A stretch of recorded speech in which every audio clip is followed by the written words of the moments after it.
Sir, this section is not for people like you. Step back, now. The words cracked through the cabin like a slap. Not whispered, not subtle. Captain Tracy Coleman stood rigid near the first-class divider, arm outstretched like she was directing traffic, not talking to a human being.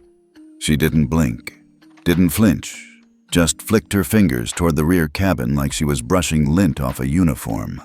Try the rear, sir, or wait until maintenance finishes boarding. A few passengers turned their heads. Some froze mid-swipe on their phones.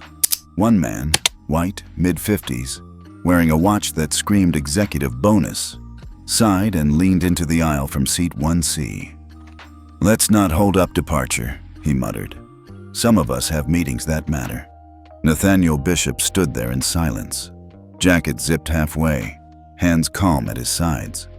He glanced at the seat behind the man's briefcase, 2A, his assigned seat, and said nothing. Show credentials, Tracy snapped, or step aside. A younger flight attendant hovered behind her, holding a tablet, unsure whether to intervene or vanish. Tell us where you're watching from, because what you're seeing right now isn't just a seating dispute. It's what happens when someone who's underestimated lets you walk into your own downfall. Nathaniel reached into his coat and calmly pulled out a folded boarding stub. He offered it, but Tracy didn't even reach for it. That's not a valid first-class credential. This flight's reserved for authorized personnel. And I am authorized, Nathaniel replied evenly. No, sir, she said, now louder for the cabin to hear. You're not. Someone in 3D murmured, What the hell is going on? Captain Coleman turned toward the rear of the cabin. Security, we've got a seat violation in 2A, passenger refusing to comply. Still, Nathaniel didn't raise his voice. Instead, he turned slightly toward the window, tapped the edge of his smart ring twice, quick and clean. Signal transmitted. Back at Stratus Logic HQ in Arlington, Virginia, Ava Kinley's screen lit up. Clause 11.4 initiated. Ethics suppression suspected. Do you confirm, Mr. Bishop? Nathaniel didn't respond aloud. He didn't need to. The ring had already relayed his answer. Just 90 seconds had passed since Tracy Coleman's first words. The cabin, once buzzing with polite chatter, had grown still, uncomfortably still. Nathaniel remained standing, looking directly at her. May I sit while this is sorted? You may wait in the rear, not here. My seat is 2A, and your name's not on the first-class manifest. Then maybe your manifest is wrong. Security is on its way. A few seats back, a man with glasses slowly angled his phone toward the aisle. He was recording. So was someone else. A quiet teenager across the aisle whispered to his mom. He hasn't done anything. They're just... Shh. Daniel J., seated in 3C, knew a story when he saw one. He wasn't just a passenger. He was a defense tech blogger with 500,000 followers. And he recognized Nathaniel Bishop the second he stepped on board. But Nathaniel had entered like a technician, not a CEO. No security detail, no badge, no fuss. It was intentional. Back in the aisle, Captain Coleman motioned for the technician with the tablet. Flag this seat unauthorized. Reset manifest. But ma'am, Now. The tech hesitated, tapped, and within seconds, seat 2A was marked vacant. The cabin screen above row 1 flickered to reflect the change. Nathaniel watched the screen, then looked down at the man in 1C, whose briefcase now covered half his seat. You'll want to move that, Nathaniel said quietly. Excuse me? I said, move your bag. That's my seat. The man chuckled. I doubt it. Nathaniel didn't argue. He simply moved the bag aside, placed it gently on the floor, and sat down. Gasps rippled. Captain Coleman's face flushed. You are not cleared to be here. I'm escalating this. You already did, Nathaniel said.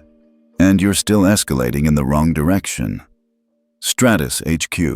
Real-time feed. Active. Ava Kinley leaned forward.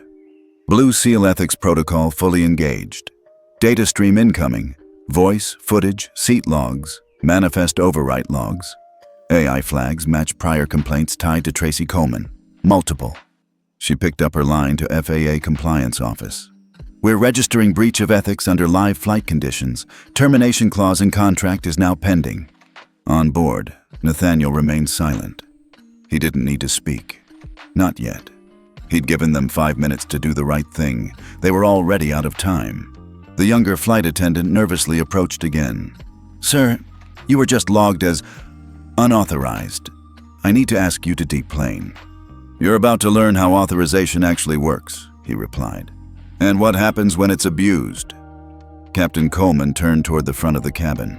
First Officer Spencer, initiate seat removal protocol. Let's keep this aircraft on schedule. Moments later, Spencer stormed down the aisle, puffed up with authority. Sir, step out of the seat, now, or I'll call security. You already did.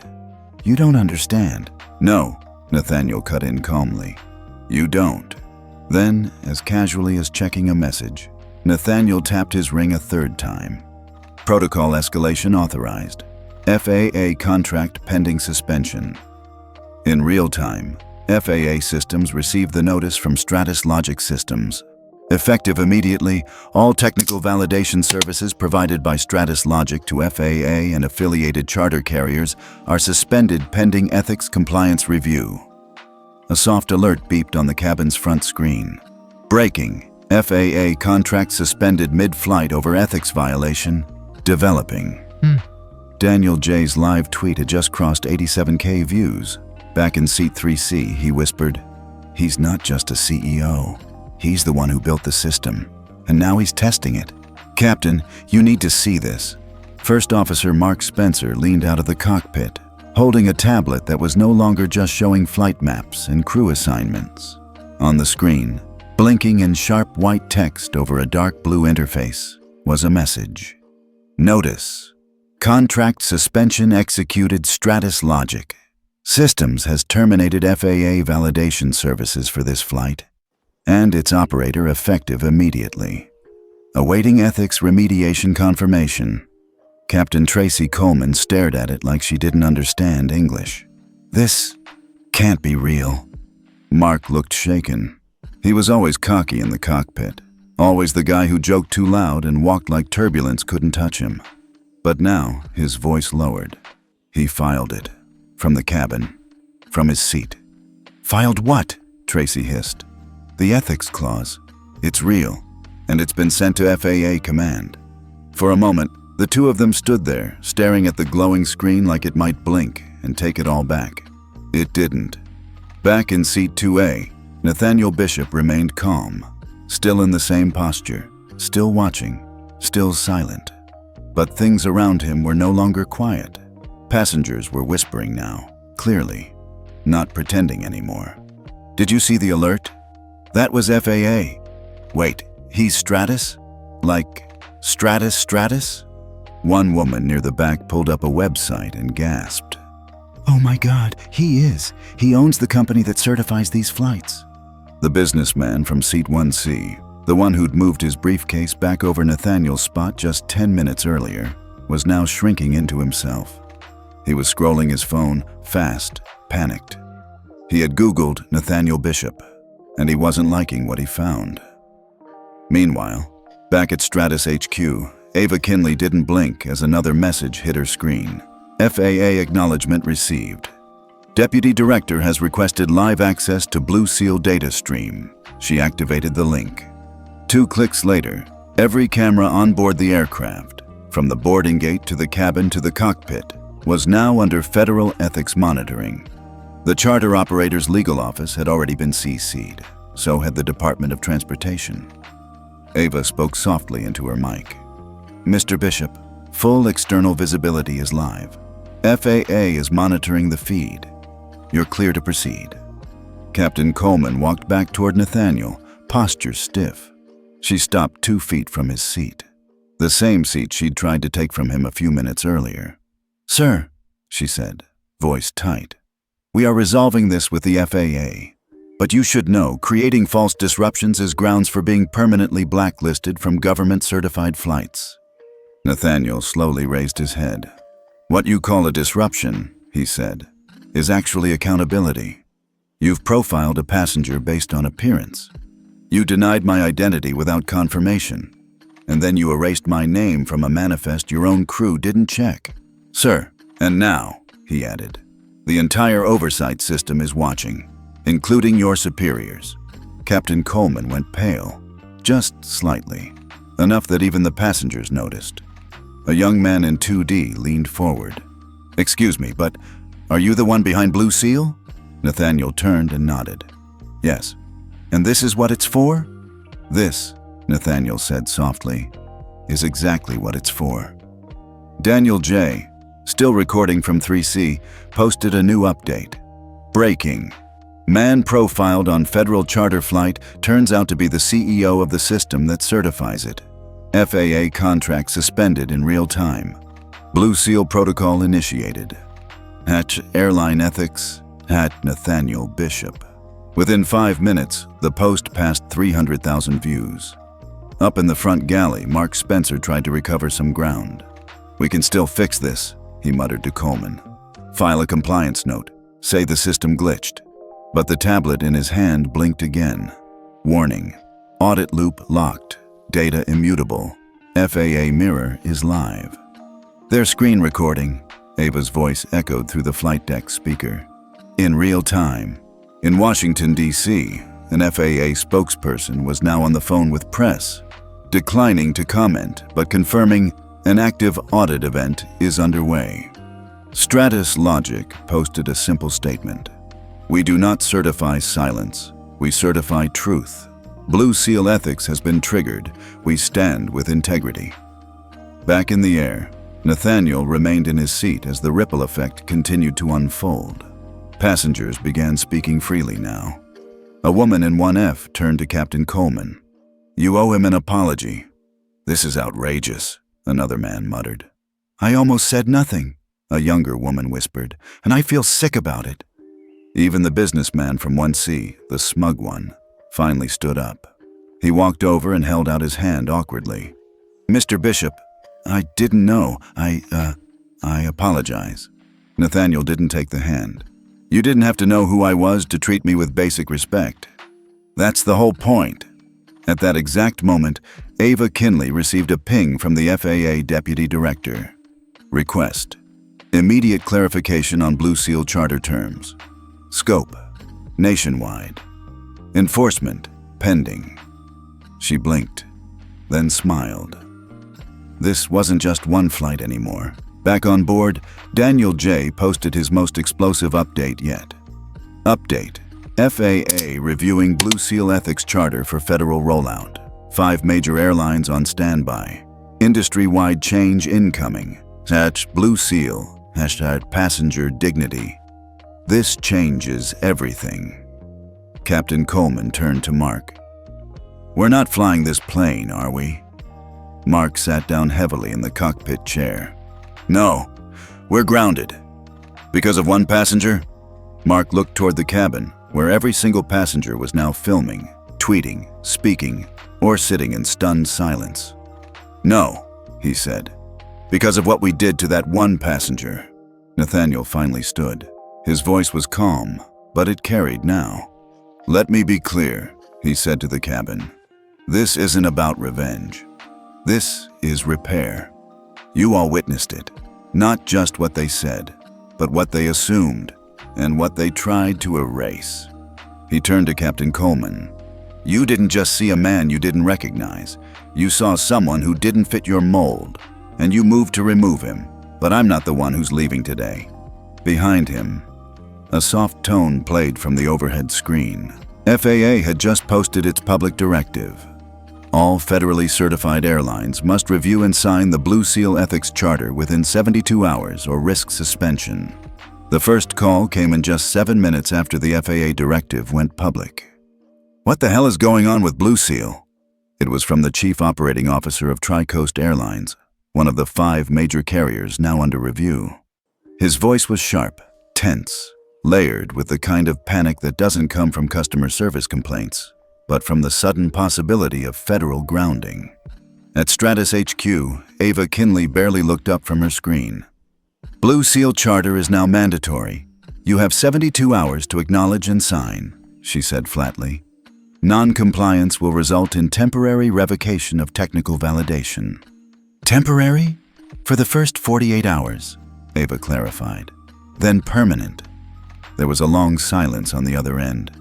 Then a curse. Then a dial tone. She logged the call, added it to the audit log, and moved on. It was only the beginning. Across the country, newsroom phones started ringing off the hook. CNBC, Reuters, ABC, Aviation Weekly. The headlines were fast and furious. CEO profiled mid-flight sparks, federal ethics firestorm, BlueSeal goes nationwide. After onboard discrimination incident, Nathaniel Bishop's silence speaks louder than Systems One reporter from the Washington Post tweeted. The man they tried to remove from his seat now owns the seat at the table. By the time CNN Breaking News aired a segment titled, "When Quiet Power Breaks the System," the video of the flight had already passed 1.8 million views. Back on the grounded jet, the energy had shifted. The man who had once been silently erased from the manifest now owned the cabin without raising his voice. Passengers were standing, not to protest but to support. One woman, white, mid-60s, stood in the aisle and said to the crew, "I've flown for 40 years. I've never seen anything this ugly or this honest." Another, a young black engineer named Tyrell Hammond, approached Nathaniel. "Sir, I work in aerospace. I used to think no one was watching, but you just made the system watch itself." Nathaniel offered a quiet nod. That was enough. Inside the cockpit, Mark Spencer was pacing. "We're screwed, Tracy. The FAA just linked to the flight log. They're mirroring our own crew inputs in real time." Tracy Coleman sat still, jaw clenched. "He planned this," she muttered. "He baited us." Mark shook his head. "No, he tested us. We failed." And then came the message that sealed it. BlueSeal protocol violation confirmed. Crew suspension advised. Mark slumped into the pilot's seat. "We're not flying this plane today. Hell, we may never fly again." Meanwhile, back at Stratus HQ, the pressure mounted. Requests were pouring in from Airlines. North Continental. "Can we negotiate terms?" Emirasphere. "Do we have to share our crew history?" Sky Nova. "Our legal team wants to review Clause 6.2 on race-based profiling logs." Ava's reply to all three? BlueSeal isn't optional. It's not just a protocol. It's the new altitude for ethics in DC.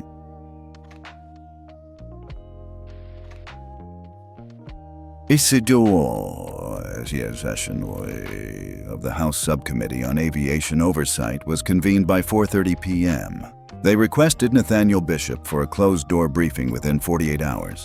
He hadn't even left the tarmac, and yet the federal government was moving. Daniel J. posted his most viral tweet yet. "You don't need to shout to create change. You just need to build the system that forces others to face what they ignored." Nathaniel Bishop didn't argue. He just uploaded. It hit 2 million views in under an hour.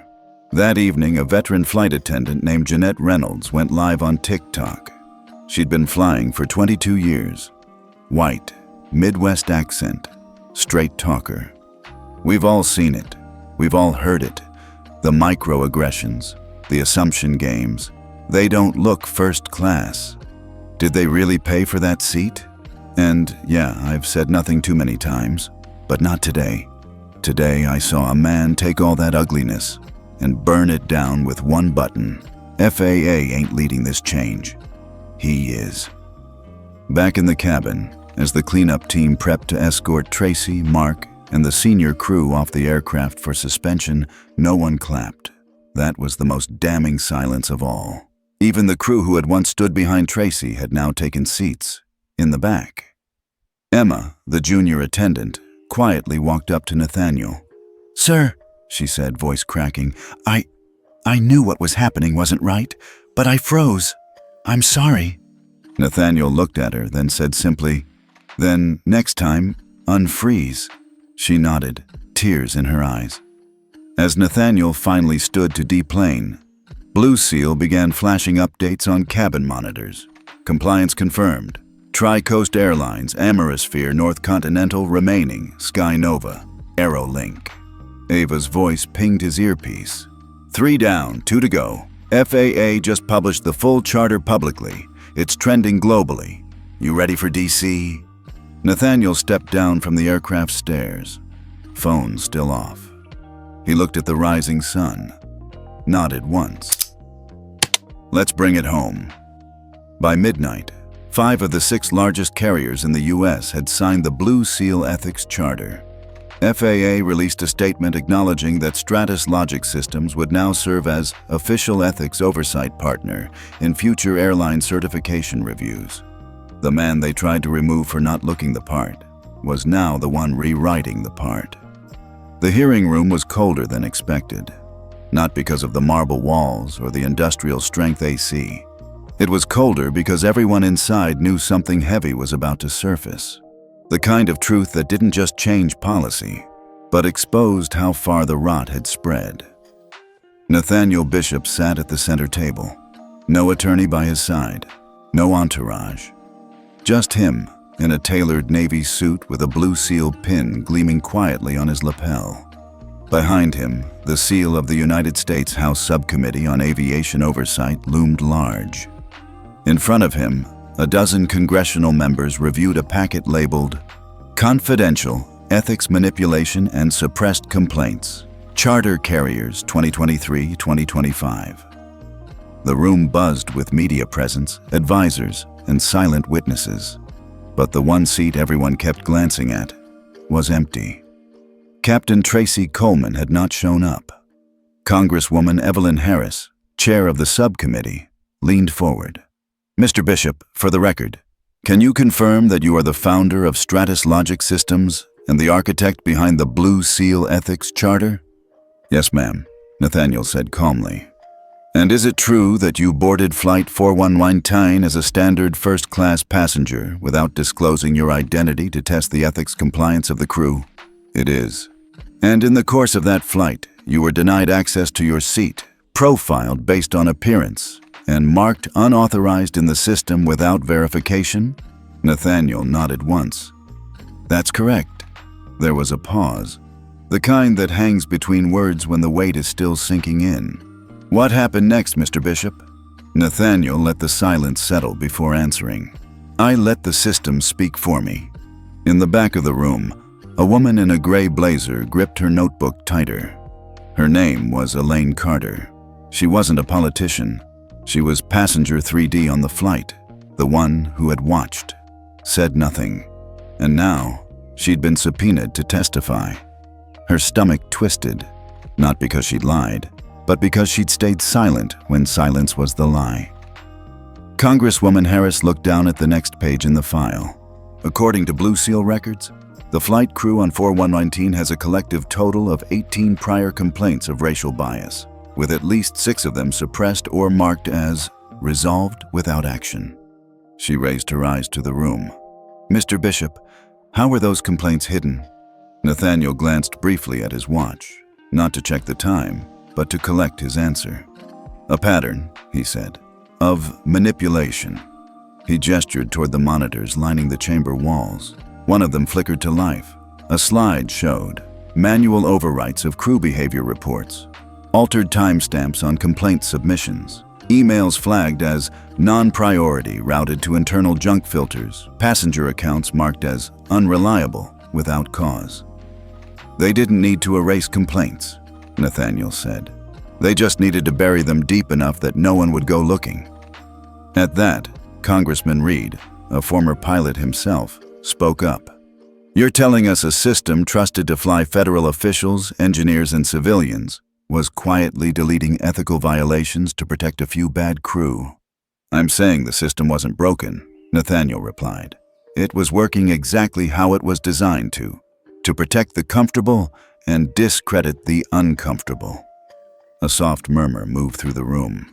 At the edge of the chamber, Emma Walsh, the junior flight attendant from Flight 4119, sat stiffly in the witness waiting area. She'd received her subpoena 2 days prior, and she had a choice to make. Protect the crew or tell the truth. She didn't look up when her name was called, but she stood, and walked. Under oath, Emma's voice shook. "I didn't log the override," she said. "But I saw it happen. Mark, First Officer Spencer, told the technician to flag Mr. Bishop as unauthorized before he was even scanned. Captain Coleman never checked his ID. She just assumed." Congresswoman Harris frowned. "And did you report what you witnessed?" Emma hesitated. "No, I was afraid. I was new, and I didn't want to be next." From the gallery, Elaine Carter closed her eyes. She remembered that moment on the plane, how she'd watched Emma freeze, how she'd told her own husband, "He hasn't done anything," then looked away as the crew doubled down. Now, she couldn't look away anymore. Elaine took the stand. Her voice was steady, even if her chest wasn't. "I was seated across the aisle," she began. "I watched the crew strip that man's dignity like it was standard operating procedure. I didn't speak. I should have. Because silence lets people like Tracy Coleman stay in power." There were no cheers, just the stillness that comes when someone tells the truth without flinching. As she stepped down, Nathaniel offered a slight nod. Not of praise, but of recognition. Later in the hearing, an FAA ethics investigator took the microphone. He confirmed that BlueSeal's full system had now been approved for rollout across all federally certified flights. Within 60 days, all airlines operating under FAA charter must integrate BlueSeal live monitoring and ethics transparency. Failure to do so will result in progressive suspension of operations. The final moment of the session came when Chairwoman Harris addressed Nathaniel directly. "Mr. Bishop, one last question." He looked up. "Why didn't you stop the flight before it started? You had the power. You could have identified yourself, ended it quickly." Nathaniel took a long breath, then said, "Because this wasn't just about me. It was about who they were when they thought no one was watching. Now the world is." Outside the hearing chamber, reporters lined up 5 deep. Cameras rolling, headlines updating in real time. BlueSeal confirmed as federal standard. Suppressed complaints finally see daylight. Nathaniel Bishop called the quiet architect of reform. At Stratus HQ, Ava Kinley stood by the screen, watching the stream wrap up. "He didn't testify to punish anyone," she whispered. "He testified to reset the altitude of this entire industry." And back in Arlington, alone in his office, Nathaniel removed his lapel pin and placed it carefully beside a photo of his younger self in uniform, standing on an airfield in Ramstein, 1985. He looked older now, wiser. But one thing hadn't changed. He still flew by principle. 3 days after the hearing, Nathaniel stood alone in his office. Rain tapped against the tall windows of Stratus HQ, but his focus was locked on the screen in front of him. His inbox had over 900 unread messages, supporters, whistleblowers, media, even international regulators asking for BlueSeal integration. But that wasn't what made him pause. It was the subject line of an email flagged by Ava herself. RE, 2018 incident, Flight 7623, Henderson. And the name of the sender chilled him to his core, Isaiah Henderson. 6 years ago, Flight 7623 never made the headlines. It was a routine route from Denver to Boston. No crash, no fatality, but something far more sinister. A black military veteran, Colonel Isaiah Henderson, was dragged out of his seat mid-air after being falsely accused of aggressive behavior. He wasn't loud. He wasn't unruly. He was reading a briefing document and didn't hear the attendant call for trash pickup. When he didn't respond, they flagged him as non-compliant. Within minutes, they had handcuffed him to the back galley near the lavatory for the rest of the flight. No charges were filed, no footage was released, and no apology was ever given. Until now. Nathaniel clicked open the file. What he saw wasn't just a letter. It was a full classified report. Internal airline footage, crew statements, passenger testimonies, all suppressed under executive override. "They buried me," Isaiah had written, "but not deep enough." Nathaniel called Ava in. She entered quickly, still holding a steaming cup of jasmine tea. "We have something," he said quietly.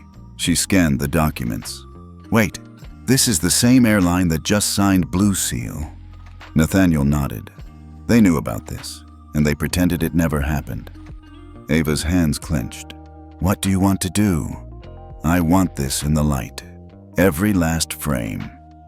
2 hours later, the footage from Flight 7623 went live on BlueSeal's official transparency portal. Within minutes, Isaiah Henderson was trending on every major platform. The video was devastating. It showed a calm, composed black man, dressed in military uniform, being humiliated, restrained, and ignored. Passengers tried to speak up. They were silenced. The captain never even looked him in the eye.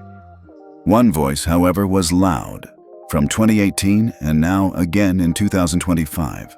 It was Samantha Cho, a Korean-American flight attendant who had resigned after that flight in protest. She posted her first public video since. I told HR, I told the union, I told everyone. They said, this isn't a pattern, it's an isolated incident. They lied. Now you see what I saw, and they're still flying. The Department of Justice called within 6 hours. Not to warn, not to threaten, but to ask for access. A federal ethics inquiry was launched, retroactive to 2016. The BlueSeal protocol would now become the standard reference point for case reopenings and historical ethics audits. Back at Stratus HQ, Nathaniel stared at the wall-sized map showing every airline currently under BlueSeal monitoring. 5 of them were flashing yellow. Ava stood beside him. The ones blinking, they're hiding something. You can feel it. Nathaniel nodded. Then let's make hiding impossible. That night, Nathaniel went home and pulled out a long-forgotten envelope from the back of his personal safe. It was from his father, Air Force Colonel Gregory Bishop, written in 1989, months before he died of cancer. The letter was short, but it burned. One day, son, they'll try to take your seat. Don't fight for the chair, fight for the table. Nathaniel sat in the dark for a long while, not broken, just remembering. The next morning, Ava burst into his office. It's Isaiah, she said breathlessly. What about him? He's coming to DC and he wants to testify. Nathaniel blinked. They silenced him for 6 years. Now they'll have to hear every word. Within 24 hours, the FAA scheduled an emergency ethics tribunal, not just to address Flight 7623, but to audit every case involving executive overrides since 2015. And leading the panel, Chairwoman Harris. Meanwhile, passengers who had been on Flight 7623 started stepping forward. A young lawyer who quit aviation law after that flight. A school teacher who wrote a complaint and was never contacted. A retired white pilot who said he was ashamed to wear the same wings. Each voice added fuel. Not to anger, but to the fire of reckoning. And yet, even in the middle of that storm, Nathaniel remained calm. He held a single press conference, just once. And all he said was this: this isn't justice. This is gravity. What you push down will always rise. The tribunal chamber was packed, not just with government officials and airline executives, but with people who had never been allowed inside the rooms where systems were built to erase them. Journalists lined the walls. Veterans sat front row. And at the center table, Nathaniel Bishop waited quietly, again without lawyers, again without apology. But this time, he wasn't alone. On his right sat Colonel Isaiah Henderson, upright in full dress uniform. And to his left, Samantha Cho, the whistleblower flight attendant who had once walked away in silence, now here to speak on record. Chairwoman Evelyn Harris opened the hearing.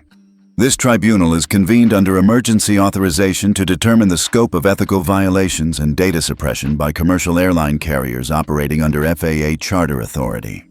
Let the truth rise, and let no one block its path. Just outside the chamber, 2 men sat nervously in a black sedan parked across the street. They weren't press. They weren't officials. They were data contractors hired by Skynova's legal team, with one mission: Purge all records flagged under BlueSeal. Wipe the server by midnight. One of them typed quickly into a secure tablet. The other watched the hearing stream nervously, until one name flashed on the screen that made both freeze. Login detected. Ava Kinley. Live trace enabled. Inside Stratus HQ's security room, Ava leaned forward over a glowing interface. "You really thought I wouldn't build a mirror channel?" she whispered. "Every override you try to trigger, I already built a countermeasure." She hit enter, and halfway across DC, the contractor's screens went dark. Not frozen, seized by federal warrant. Seconds later, both men were arrested on live footage shown via split screen in the tribunal room. Chairwoman Harris paused mid-sentence, her aide whispering the news in her ear. She looked toward Nathaniel. "Did you know this would happen?" He didn't smile. He just said, "I gave them a chance to fly straight. They chose the nosedive." The room shifted. Suddenly, the hearing wasn't just about past violations. It was about present obstruction. And Nathaniel had just exposed a new layer of corruption. Executives willing to commit felony acts to hide racial profiling data from public view. Then came the unlikeliest twist of all. The room quieted as a tall man entered from the side door. He wasn't on the list of expected speakers, but everyone knew who he was. David Remington, Chief Compliance Officer of Sky Nova. He took the witness seat, face pale but focused. "I'm here to confess," he began. "In 2022, I personally authorized the reclassification of over 47 BlueSeal incident reports as user error to maintain investor confidence before our IPO filing. Those reports included racial profiling, sexual misconduct, and at least one case of a disabled passenger being denied oxygen support on descent." A gasp swept through the room. "We didn't just look the other way," Remington continued. "We looked directly at the victims and hit delete." Chairwoman Harris leaned in. "Why are you confessing now?" Remington looked at Nathaniel. "Because the man I tried to bury just brought daylight to the whole graveyard, and I have a daughter now, and I don't want her to grow up thinking silence is safe." Nathaniel didn't nod, didn't soften. But Ava noticed the way his hand curled tighter around the BlueSeal pen in front of him. There was justice in that silence. When the hearing adjourned, the fallout was immediate. The Department of Justice launched a full-scale obstruction investigation. Sky Nova's stock dropped 18% in 6 hours. BlueSeal was upgraded from experimental charter to mandatory ethical standard for all federal aviation contracts starting next quarter. But behind the scenes, something more unexpected happened. That night, Nathaniel received a private invitation, not from a CEO, not from the FAA, but from Senator Claudia Reyes, rumored to be a front-runner for the next vice president nominee. They met in a secured conference room, no press allowed. Reyes leaned forward. "What you've done here is unprecedented," she said. "You've held an entire industry accountable. I need someone like that on the National Aviation Reform Council. I want you to lead it." Nathaniel didn't speak. Reyes added, "You won't just influence airline policy, you'll help shape how America defines fairness in the skies." Ava waited for him outside after the meeting. "So, are you going to accept?" Nathaniel looked out at the city skyline, the same skyline where he'd once been told, they don't need another black man in aviation leadership. Now they needed him to write the rules. "I'll give them an answer tomorrow," he said, but Ava could already read it in his eyes. That night, back at home, Nathaniel received a text. It was from Isaiah Henderson, just 5 words. They finally heard the truth. Nathaniel stared at the screen a moment, then replied, "And they'll never unhear it." They never clapped. No headlines, no red carpets, no ticker tape parades. When a black man forces 5 major airlines to publicly admit they ignored racial profiling, you don't get applause. You get a target on your back. It started quietly. 2 speaking engagements Nathaniel had confirmed suddenly got rescheduled. Then 3 industry roundtables dropped his name from the panel list. An email thread leaked showing aviation lobbyists calling him a reputational risk to commercial partnerships. But the real punch came on a Tuesday morning. Ava was the first to see it. "Nate," she said, standing frozen outside his glass-walled office. "You need to read this." She handed him a printed email thread marked, "FRIE, Ethics, Compliance, Interference, Internal Contingency Strategy. From Keller Group Aviation PAC. To Select Congressional Staff. Confidential." The memo outlined a quiet plan to defund the BlueSeal charter through strategic legal delays and behind-the-scenes lobbying. One sentence stood out. "If Bishop continues to obstruct standard industry practice, we'll force his name to be synonymous with delays, not solutions." Nathaniel didn't flinch. He'd seen this move before. "When they can't discredit the system," he muttered, "they try to smear the man who built it." That afternoon, he called a closed-door meeting with Ava and his core legal team. He spoke plainly. "They're going to make this political," he said. "They're going to spin BlueSeal as overreach. Say it's anti-business, anti-freedom, anti-choice." "So, what's our move?" Ava asked. "We don't play defense," Nathaniel said. "We go deeper." The team pulled out case files. One by one, they cross-referenced every airline still dragging their feet on compliance. Within 36 hours, Ava found something strange. "This can't be real," she whispered, staring at a series of contracts. "What is it?" Nathaniel asked. 3 of the top 5 non-compliant carriers are being insured under an umbrella coverage deal that predates the BlueSeal protocol. She zoomed in on the fine print. "And guess who owns the reinsurer?" She tapped the screen. "Keller Holdings." Nathaniel exhaled slowly. "So they're not just lobbying against us. They're betting against accountability, while ensuring the very airlines that fail ethics audits." "They don't want BlueSeal shut down," Ava said grimly. "They want it crippled so it looks weak, so they can say it failed." Nathaniel stood. "Then it's time we show them what failure really looks like." That night, under a different name, Ava uploaded an internal report to an anonymous tip line connected to the Senate's Ethics Oversight portal. The report laid bare the direct financial entanglements between aviation lobbying firms and the insurance networks covering high-violation airlines. She didn't sign it. She didn't need to. It was too precise not to be real. But the next day, Ava received an encrypted message through her secure line. "We know what you did. Stay in your lane, or you'll never work again." She showed it to Nathaniel. He read it once, then twice. And without speaking, he turned off his phone, opened a drawer, and pulled out an old device. One he hadn't used in over a decade. A military-grade communicator, back from his classified systems engineering days. "We're switching to blackout mode," he said. "No email, no shared drives, no assumptions." "Who do you think leaked our activity?" Ava asked quietly. Nathaniel looked her straight in the eye. "I don't think. I know." The next morning, they summoned the full leadership of Stratus for a private emergency. Nathaniel's eyes landed on Kyle Mercer, his recently promoted Internal Affairs Director. Smart, charismatic, Ivy League. And, Ava had just discovered, deeply connected to Keller Group through a silent board appointment in a tech firm under Keller's umbrella. "Kyle," Nathaniel said coolly, "how long have you been funneling internal strategy to Keller?" Kyle blinked. "Excuse me?" Nathaniel stepped forward, calm but unflinching. "We found the back door you built. You didn't just leak our compliance models, you copied passenger-level metadata from 3 flagged airlines and sold the trend forecasting to Keller's investment branch." Kyle swallowed hard. I thought it was just theoretical analysis. No names, no actions, just risk matrices." Ava cut in.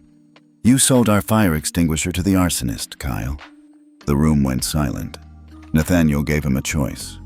"Resign quietly and surrender access, or I expose everything you touched and drag your career across every ethics hearing in Washington." Kyle resigned within the hour, but the breach left its mark. Nathaniel stood in front of the panoramic window of his office that night.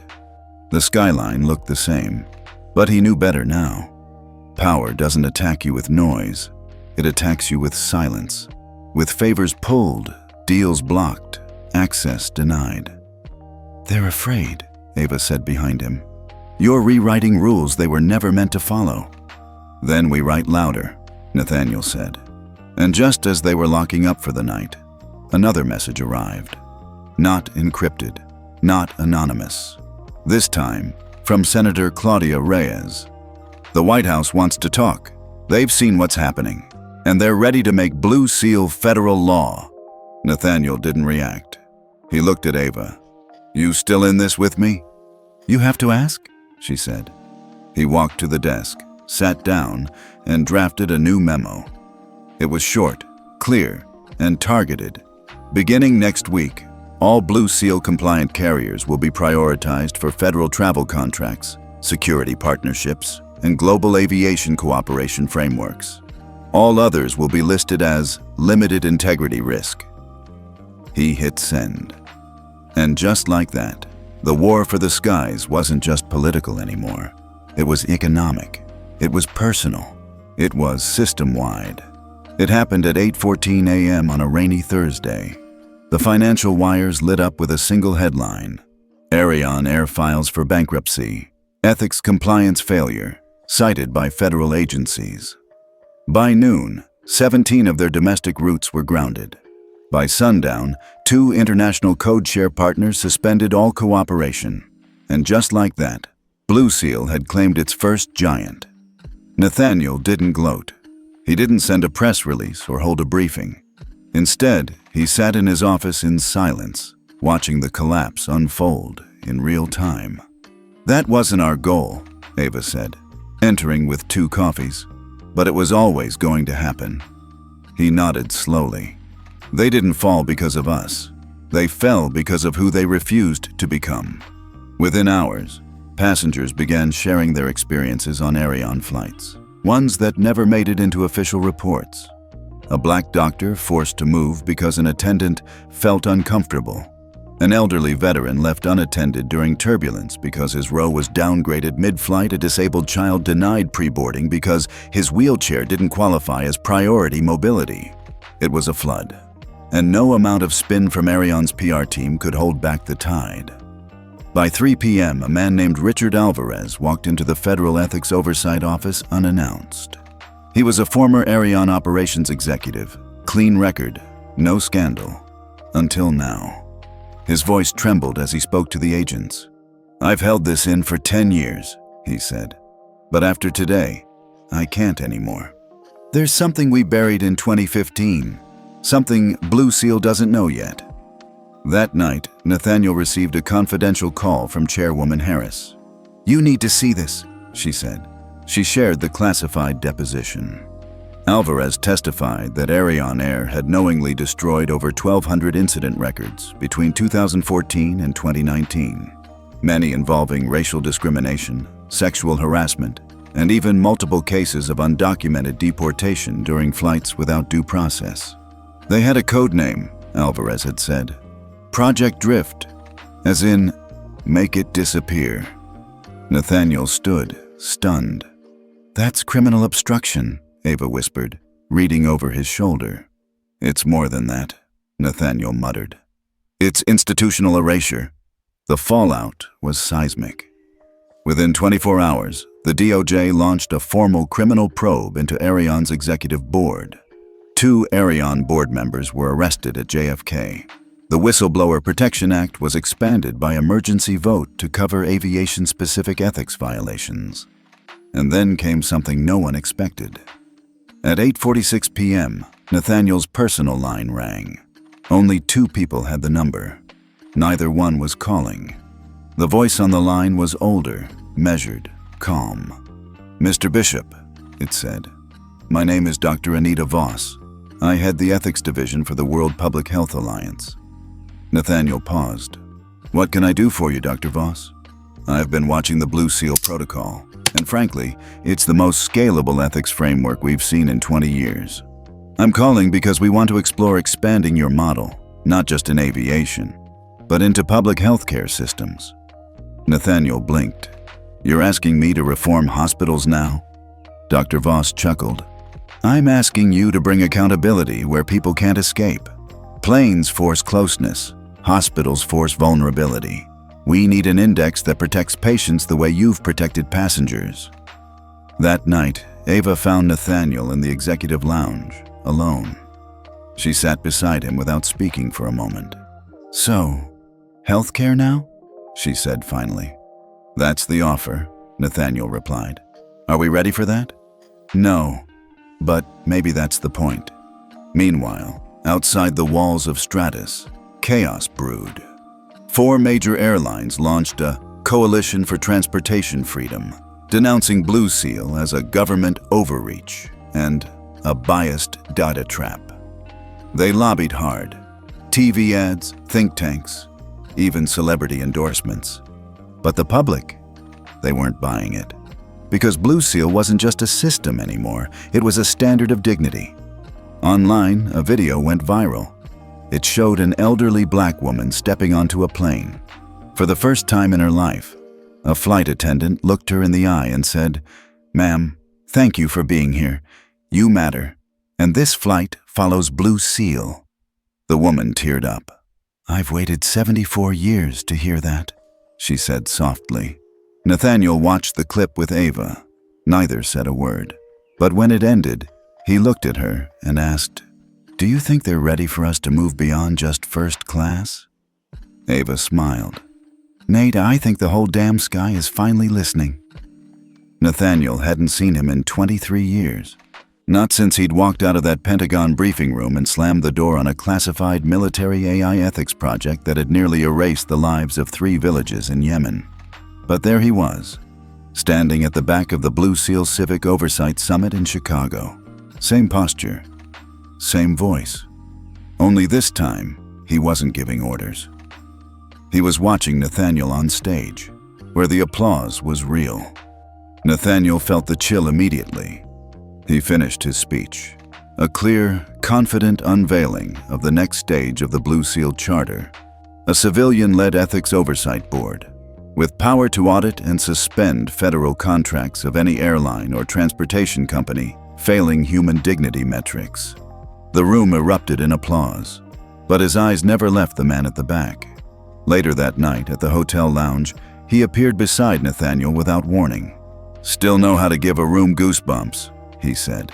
Nathaniel didn't flinch. "Still wearing secrets like suits, Alan?" Alan Monroe, former deputy director of the Office of Military Integration. And the man who once told Nathaniel, "They'll never give power to a black engineer who builds systems instead of missiles." Now, Alan leaned closer. "I'm here because your little BlueSeal thing, it's about to crash into something bigger than you. And I'm offering you a seat before that happens." Nathaniel sipped his drink. "You don't make offers. You make threats sound polite." Alan smirked. "Fine, here's the unvarnished version. If you don't quietly walk back this civilian oversight plan, we'll tank it. You'll be discredited by morning. Congress will claim bias. Airlines will sue. And your funding pipeline will be rerouted into something we control. And by the way," he added, "the Department of Defense is watching. They don't like civilian boards sniffing around federal contracts." Nathaniel leaned forward. "You think I forgot how you operate? You think because you put on a suit and show up civil, you're not the same man who scrubbed names from drone logs and called it non-human asset loss? You couldn't break me at 29, Alan. You won't break me at 52. Alan chuckled. "Then let's see how well you hold up when the system hits back. Harder than ever." He stood, dropped a card on the table, and walked away. Nathaniel didn't touch it. The next morning, things got strange fast. An op-ed dropped in a major paper calling BlueSeal's civilian board a woke surveillance tool designed to punish corporations. By noon, a lawsuit was filed by a right-wing coalition claiming the BlueSeal Charter violated free market liberties. And at 3:17 p.m., Ava burst into his office holding a red envelope. "This was hand-delivered," she said. "No name, just this." Inside was a glossy photo. Nathaniel, 10 years ago, at a private funeral, holding hands with a woman no one knew. On the back, a handwritten note. "Your past is still fair game." Ava stared at it. They're not just coming after BlueSeal. They're coming after you. Nathaniel walked out to the terrace, his mind racing. He wasn't just being threatened. They were trying to fracture him from the inside out, reopen grief, weaponize memory, shatter trust. But something strange happened. Instead of breaking, he felt clear. "They've run out of arguments," he said aloud. "So they're using shadows." That night, he made a call to someone he hadn't spoken to in 15 years, Dr. Lenora Moss, the woman in the photo. She picked up after the first ring. "Took you long enough?" she said, her voice dry but warm. "They dragged you into this," he said quietly. "No, Nate. You walked into it the second you said dignity belongs in systems. You think Alan didn't have a drawer full of files waiting for the day you got big? But you know what he doesn't have? The power of people who've seen how systems treat them and who now believe they can change it." Nathaniel exhaled. "I'm about to go through hell." "So go through it," Lenora replied. "But don't come out the other side quiet." The next morning, Nathaniel entered the press conference alone. No prepared statement, no teleprompter, just truth. "They've called BlueSeal a weapon," he said. "But I say this, it's only a weapon if you're afraid of accountability. They say a civilian board is dangerous. I say it's only dangerous if your power depends on silence. And if trying to make systems fairer means they dig into my past, then let them dig. Because everything I've lived through made me the man who built this system, and I'm not done building." The room stood in stunned silence. Then someone in the back, an older woman with salt and pepper hair, stood and began to clap. Soon, the entire room joined. Not for show, but for courage. And for the first time in weeks, Nathaniel smiled. Not for the cameras, for himself. What would you have done if someone tried to use your past to silence your mission? Tell us where you're watching from, and if you've ever had to stand your ground when it wasn't easy. This is Telltales, where quiet power always speaks loudest. The headlines came fast. Whistleblower retracts testimony, says BlueSeal data was misrepresented. Ava Kinley under review for conflict of interest. Anonymous source claims Nathaniel Bishop manipulated metrics for public support. It was a full-on offensive, and it worked for a moment. Within 48 hours, 3 senators called for a freeze on BlueSeal's expansion. Corporate backers started to pull ad revenue from supporting media. And the morning news cycle was led with a carefully chosen phrase: "Is BlueSeal more about revenge than reform?" Nathaniel sat in silence, watching the broadcast. He didn't blink, but Ava could tell something was different in his eyes. "You knew they'd come?" she said softly. He nodded. "I just didn't think one of our own would hand them the sword." It came from Darren West, BlueSeal's former chief systems architect, and Nathaniel's most trusted technical ally. He had testified in favor of BlueSeal before the ethics committee, had dined in Nathaniel's home, had once said, "If you fall, I fall with you." Now, Darren was on a live interview saying the opposite. "I respect Nathaniel," Darren said to the camera. "But the system's gotten too political. It's not about fairness anymore, it's about control. And I won't be part of a framework that punishes based on optics." Ava slammed her laptop shut. "They got to him." Nathaniel didn't respond right away. He just looked out the window at the dusk skyline. Maybe they offered him something. Or maybe he always needed the room to love him. Either way, I can't chase that betrayal. I've got bigger skies to protect. The next blow came from the Office of Contracting Integrity. An internal audit claimed BlueSeal's ethics scoring model lacked sufficient external validation and suspended all future federal integration until further notice. It was a tactical chokehold. No new airlines could join the system. Existing partners were left in limbo. And in private circles, CEOs started whispering what they'd never dared before. What if we just waited for BlueSeal to collapse? But that night, something shifted. An encrypted message came through Ava's secure comms server. Subject line: ICAO request. Urgent response needed. She read it 3 times before knocking on Nathaniel's door. "You're gonna want to see this." Inside the message was an official invitation.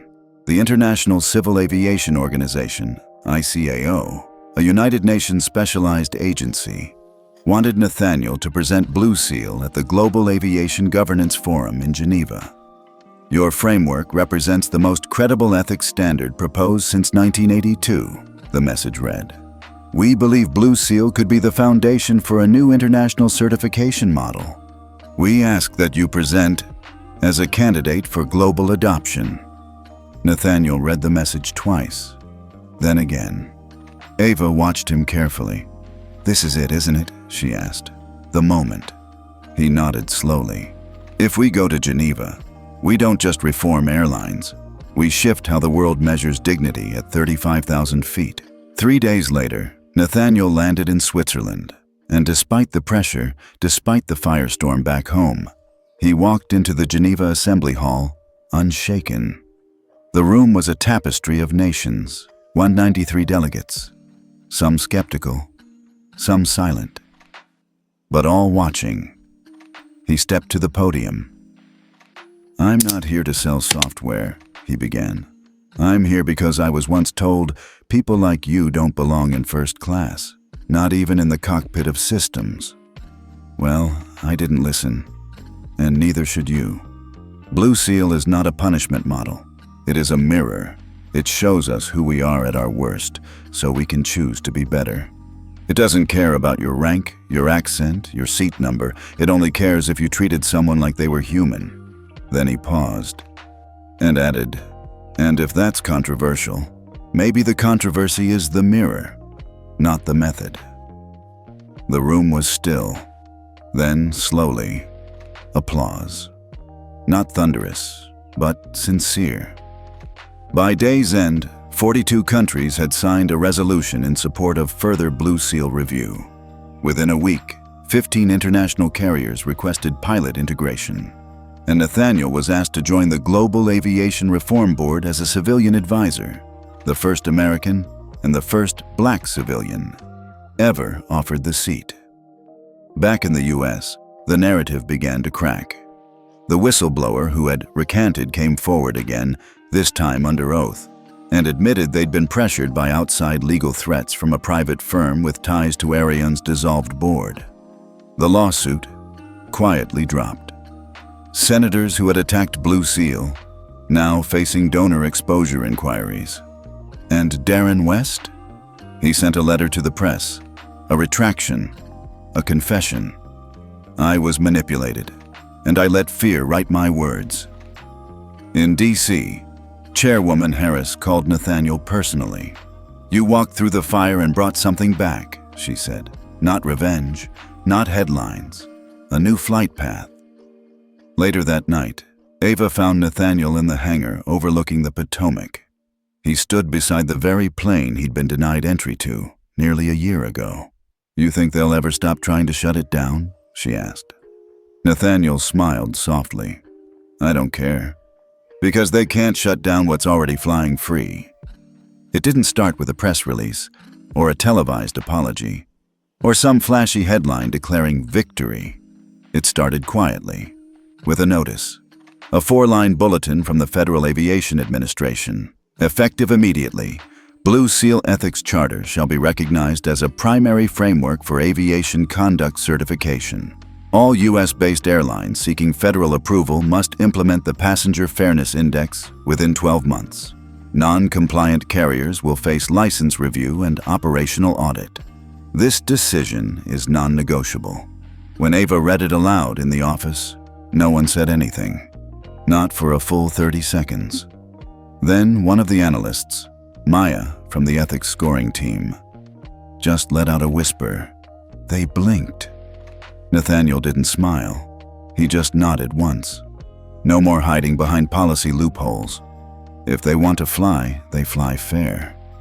That same afternoon, a ripple moved through the aviation world. ICAO sent an internal circular to 193 nations. recommending that the Passenger Fairness Index be adopted as a baseline standard for all international carriers seeking safety and ethics certification. By week's end, 76 countries signed the Preliminary Compliance Pact. Then came Skynova's boardroom leak. An internal call recorded between CEO Patrick Langston and his legal counsel surfaced.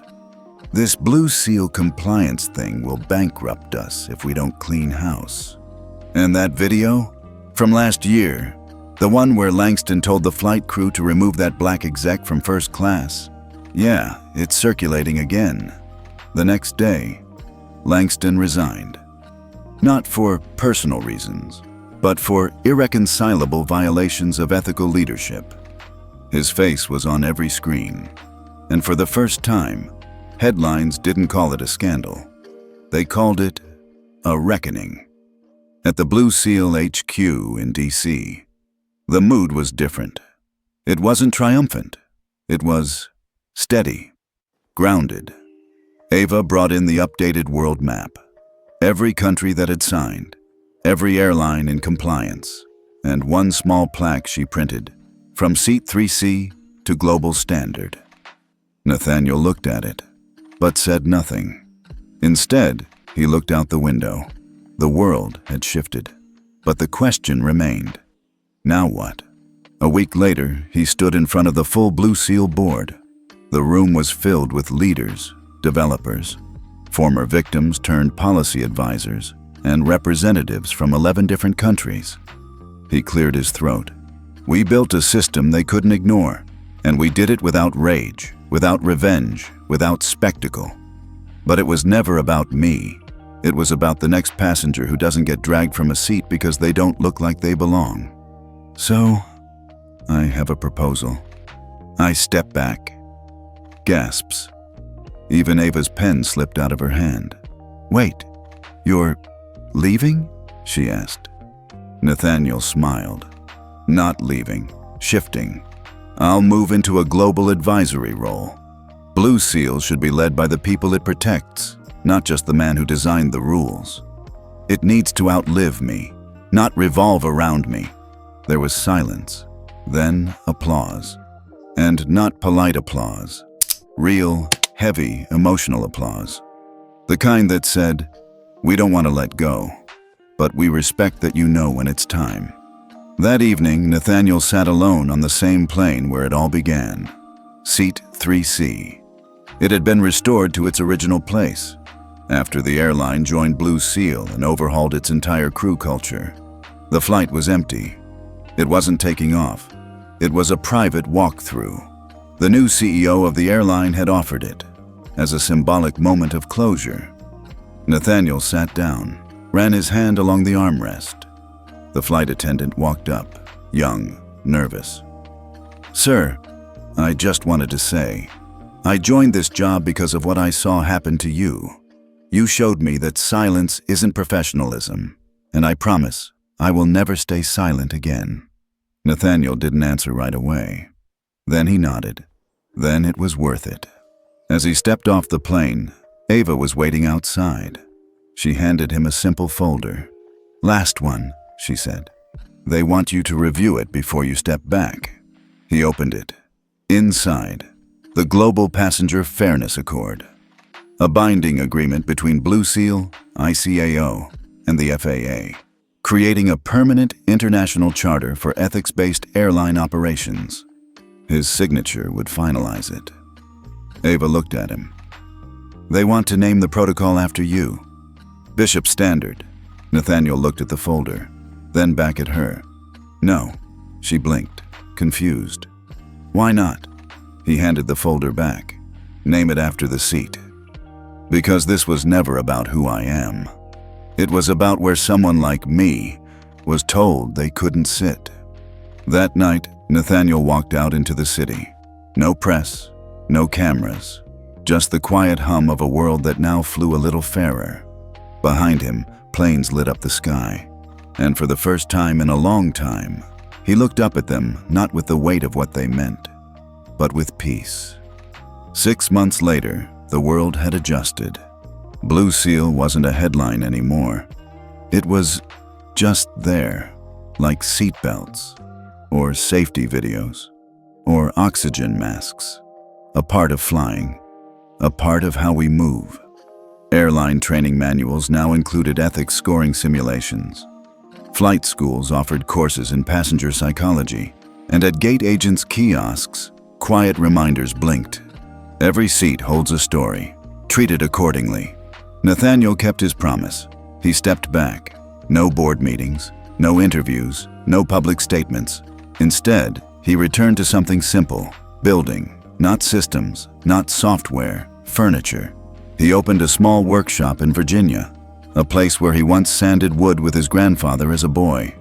No media coverage, no donors, no buzz. Just his name on a wooden sign. By hand. Ava visited on a Friday afternoon. She carried a letter, a real one, not digital. From Skynova's new CEO, she said, handing it over. Wants to name their new business class program after the index. The real one, not the flash. Nathaniel raised an eyebrow. What's it called? She grinned. Seat 3C. They sat in silence for a bit. Birds outside, sunlight catching the wood grain. Then Ava spoke again. You ever miss it? He didn't answer immediately. Sometimes, he said finally. But only the purpose, not the spotlight. You? Ava laughed. I miss scaring cowardly board members with your name. He chuckled. You still can. She leaned back, thoughtful. You know, it's strange. The stories become bigger than the moment. People don't even remember the airline that denied you the seat, but they remember why it mattered. Nathaniel nodded. That's how you know the work is real. 2 weeks later, Nathaniel found himself back at Reagan National Airport. Not for a meeting, just watching. The terminal buzzed. Families, business travelers, students in backpacks. He didn't need to be recognized, and most people didn't. But every now and then, someone would glance at him, like they thought they knew, then walked on. He liked that. Then he saw her, a girl, maybe 16, maybe 17, hair in long braids, sweatshirt from Howard University, a quiet confidence in her posture, luggage stickered with books. She walked to gate B7, the same gate where his story once unraveled, boarded without incident. Found her seat, 3C. He watched from the glass. No one questioned her. No one asked, "Are you sure you belong here?" No one said, "That seat's reserved for premium passengers." The flight attendant simply smiled. "Can I get you anything before takeoff, ma'am?" She nodded, opened a book, and settled in. Nathaniel closed his eyes. For a brief moment, he saw his younger self again. Not the executive, not the builder, not the architect. Just a man in a seat, hoping no one would make him prove his worth to sit there. He turned to walk away, but paused, then pulled out a pen from his coat.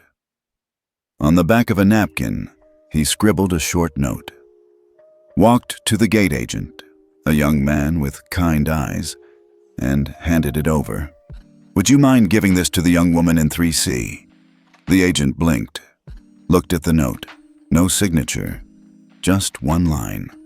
"Don't let anyone make you earn what you already deserve." Nathaniel left the airport before the plane took off. He didn't stay for the reactions, didn't check if the girl read the note. Didn't need to, because the point wasn't the applause. It was the silence, the new normal, the absence of resistance. He stepped outside. The late afternoon light washed over the tarmac.